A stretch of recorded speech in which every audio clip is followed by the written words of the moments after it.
The news hit with chilling immediacy, interrupting regular programming and sending a wave of anxiety across the nation.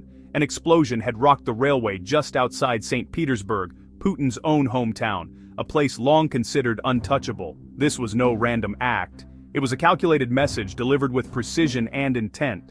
The blast targeted a crucial junction, bringing both military and commercial trains to a standstill and sending shockwaves through the Kremlin's inner circle. If St. Petersburg wasn't safe, nowhere was. The city's residents felt a new vulnerability settle in. Investigators uncovered evidence of a sophisticated device, expertly placed to cripple the tracks and delay repairs for days, if not weeks. Freight and passenger trains ground to a halt, stranding thousands of travelers and workers, and backing up vital supply lines for miles in every direction. The attack struck at the very heart of Russia's logistical backbone, threatening the image of stability and control that Putin's regime has always projected. Russia's railways are its lifeblood. Control them, and you control the nation's movement, its economy, and its sense of order. The war in Ukraine was no longer a distant conflict. It had arrived at Russia's doorstep, making its presence felt in the country's core.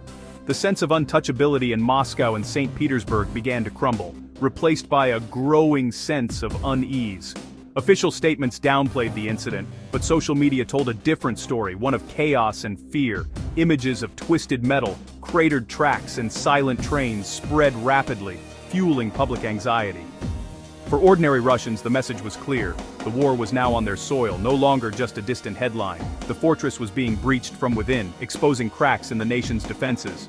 The FSB launched a sweeping counter-terrorism operation, vowing swift and uncompromising justice for those responsible. State media called it minor hooliganism, but the scale of the disruption was undeniable and impossible to hide. The attack exposed deep vulnerabilities in Russia's security apparatus, raising questions about what else could be targeted. The psychological impact was immediate.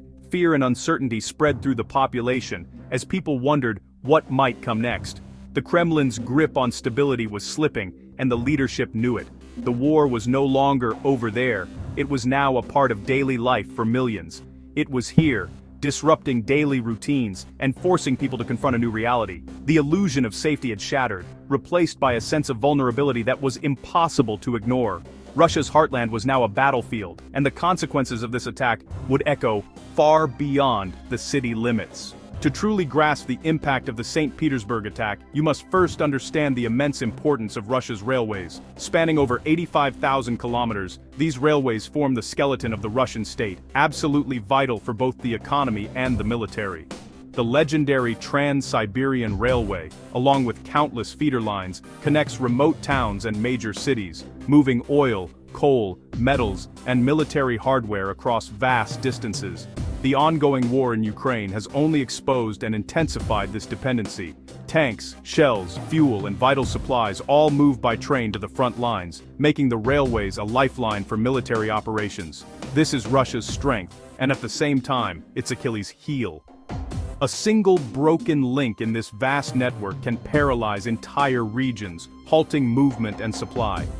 History proves it. In past wars, rail disruptions have led to military disaster and logistical chaos. Today, the network is as essential for trade and industry as it is for war. Any disruption ripples across the economy. Factories stall, exports falter, food shipments are delayed, and entire supply chains grind to a halt. The rails are Russia's circulatory system, pumping life into every corner of the nation. Shake the rails, and you shake the very foundation of the state itself. Russia's enemies know this all too well, and are acting on it, targeting the rails to disrupt and destabilize. The railway is both Russia's source of power and, ultimately, its greatest vulnerability, a double-edged sword in times of conflict. The St. Petersburg blast was bold, but it's just one in a wave of sabotage. For over a year, Russia's railways have faced relentless attacks, arson, damaged tracks, and even drone strikes. What began as amateur vandalism has become a coordinated campaign. Saboteurs started with signaling cabinets, blinding sections of track and causing delays. Now, they target critical choke points, bridges, tunnels, and main lines. Using explosives and specialized tools, hundreds of incidents have forced Russian railways to divert resources to repairs and security. The military must stockpile supplies, making depots vulnerable to further attack. Each act may cause only hours of delay, but together, they create systemic chaos. The goal: grind down Russia's war machine through constant, costly disruption. This is a war of attrition, slow, relentless, and deeply destabilizing. The saboteurs are winning by 1,000 cuts. Sabotage isn't just physical, it's digital. Ukraine-aligned hackers have repeatedly targeted Russian railways networks, crashing websites and disrupting ticketing and scheduling. These attacks create chaos for civilians and distract security teams from more dangerous intrusions. The real threat: hackers trying to manipulate operational systems, risking collisions or derailments. Leaked documents suggest several close calls, forcing some regions to revert to slow, manual controls. Cyber and physical attacks work together. Data breaches reveal high-value targets, while cyber attacks delay repairs. This synergy points to a sophisticated, coordinated campaign. Russia's modernization has become a double-edged sword. The complexity of its rail system is now a vulnerability. The partisans are exploiting every weakness, turning Russia's own infrastructure against it. Not all saboteurs are professionals, many are ordinary Russians. The decentralized Stop the Wagons movement has empowered citizens to disrupt the war effort. Using encrypted apps, they share guides on disabling tracks and avoiding detection. Students, workers, even pensioners are taking action driven by moral outrage, personal loss, or a desire for regime change. The Kremlin brands them traitors, but many see themselves as patriots. The FSB has responded with arrests and harsh sentences, broadcasting forced confessions to instill fear. Yet the attacks persist. Each arrest seems to inspire more resistance. The movement's loose structure makes it hard to crush. The state's repression only fuels the resolve of these grassroots saboteurs. The resistance is resilient and growing. Beyond grassroots efforts, Ukraine's special forces and intelligence agencies are striking deep inside Russia. The Kerch Strait bridge attacks were masterclasses in planning, crippling a vital supply route and symbol of Putin's ambitions. Ukrainian operatives have hit major railway arteries, like the Severomuyski tunnel, disrupting trade and military logistics thousands of kilometers from the front. Long-range drone strikes have targeted oil refineries and fuel depots, creating shortages and forcing costly repairs. Each operation is chosen for maximum strategic impact, forcing Russia to divert resources and exposing its vulnerabilities. This is a systematic campaign. Railways, bridges, refineries, all are targets. The message: nowhere is safe, and Ukraine can strike at will. These attacks dismantle the foundations of Russia's war machine from within. The reach and precision of these operations are reshaping the conflict. Russia's rear is now as vulnerable as its front. Russia's security forces are overwhelmed. The FSB and National Guard were built to suppress protests, not defend thousands of kilometers of vulnerable infrastructure. The vastness of the railway network makes total security impossible. Patrols, checkpoints, and surveillance cameras can't cover every bridge and track.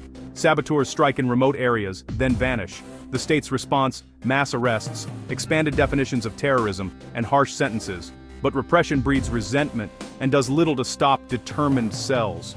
Corruption and interagency rivalries further weaken the response. The system is designed for visible enemies, not a shadow war waged by its own citizens. The more the state cracks down, the more it alienates the population. Russia's greatest defense, its vastness, has become its greatest vulnerability. The security apparatus is fighting a war it cannot win. The world is watching Russia's unraveling rail network. Europe sees the sabotage as proof that sanctions and support for Ukraine are working, but fears instability in a nuclear state. China, Russia's key economic partner, is uneasy. Its trade relies on the very railways now under attack. The Severomuyski tunnel blast threatened vital trade routes, raising alarms in Beijing. Global insurers are hiking premiums for Russian cargo, making trade riskier and more expensive. Companies are seeking alternative routes, isolating Russia further from global commerce. The constant news of attacks paints Russia as unstable and high risk. The Kremlin's narrative of control is crumbling. Each act of sabotage deepens Russia's economic isolation. The war on the rails is an economic and reputational disaster in the making. The St. Petersburg blast was more than just an act of sabotage. It marked a pivotal turning point in the conflict, sending shockwaves through the Russian heartland. The war had come home, shattering the illusion of safety that many Russians once took for granted, and exposing vulnerabilities in places once thought untouchable. Each attack now brings a fresh wave of fear, disrupts daily routines, and lays bare the state's growing inability to guarantee stability or protect its citizens from chaos. The Kremlin is forced to divert precious resources and attention away from the front lines, compelled to fight a shadow war within its own borders. This relentless cycle of violence and uncertainty weakens Russia's position in Ukraine while simultaneously emboldening its adversaries and fueling resistance. The sabotage campaign strikes at the very core of Putin's social contract, offering stability in exchange for public passivity and silence. As these disruptions mount, public discontent simmers just beneath the surface, with anxiety and frustration growing among ordinary people. The attacks give voice to anti-war sentiment, emboldening dissenters and gradually eroding the regime's support base. The invasion of Ukraine has fractured the fortress Putin spent decades building, revealing cracks in the foundation of his power. The conflict is no longer contained. It is spreading back into Russia, igniting unrest and sparking unpredictable consequences. Each explosion, each act of sabotage, is another crack in Putin's grip on power, a sign that control is slipping. The system is being shaken from within, as fear and uncertainty ripple through the corridors of power. No one knows where the next blow will land, or how deep the next crack will run.